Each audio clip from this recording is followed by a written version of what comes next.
வணக்கம் நண்பா. பல பேருக்கு வீடு கட்டி அதில் குடியேறணுங்கிறது கனவாகவே உள்ளது. இப்படி கனவு கண்டே பல வருடங்களை தள்ளிவந்த பழனி என்ற விவசாயி செய்த காரியத்தை கேளுங்கள். பட்டிவீரன்பட்டி என்ற கிராமத்தில் இருந்த பழனி என்ற விவசாயிக்கு காலியாக உள்ள தன் புஞ்சை நிலத்தில் வீடு கட்ட வேண்டும் என பல வருட ஆசை. சிறுக சிறுக குருவி போல சேர்த்து வைத்த காசுடன் அவன் மனைவி இந்து கொடுத்த நகைகளை விற்று காசாக்கி அதையும் சேர்த்து ஒருவழியாக வீட்டை கட்ட ஆரம்பித்தான்.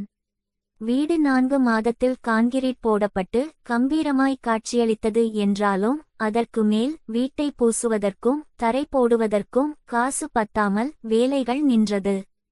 கடன் வேண்டி பேங்குக்கும் வீட்டுக்குமாய் 2 மாதம் அலைந்தான். ஒருநாள் இந்து கையில் ஒரு பேப்பருடன் ஓடிவந்தாள்.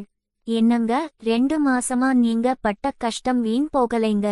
பேங்க்ல செக் ரெடியா இருக்கு, வந்து வாங்கிக்க சொல்லி லெட்டர் வந்திருக்கு என்று மகிழ்ச்சியில் துள்ளி குதித்தாள்.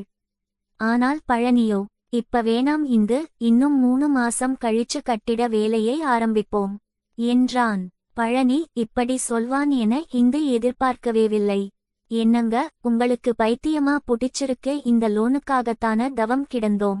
இதுக்காக எத்தனை நாள் அலையா அலைஞ்சீங்க? பாதியில நிக்கற வீட்டு வேலையை சீக்கிரமா முடிக்காம ஏன் லேட் பண்றீங்க என்று இந்து கோபமாய் கேட்டாள். கோபப்படாம என் கூட வா என்று இந்துவை அழைத்து கொண்டு பாதியில் வேலை நடக்காமல் நிற்கும் புதிய வீட்டிற்குள் சென்றான். அங்கே பார் என வீட்டுக்குள் மேல்நோக்கி கையை நீட்டி காட்டினான். மேலே பார்த்த இந்து அங்கு இருந்ததை கண்களை விரித்து ஆச்சரியமாய் பார்த்தாள்.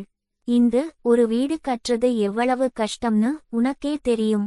இப்ப நம்ம வீட்டுல குருவி கூடு கட்டி அதுல 4 குஞ்சும் பொரிச்சிருக்கு. இன்னும் 3 மாசத்துல குருவி குஞ்சுகள் பறந்து போயிடும். அப்புறமா நாம வீடு கட்ட ஆரம்பிப்போம்.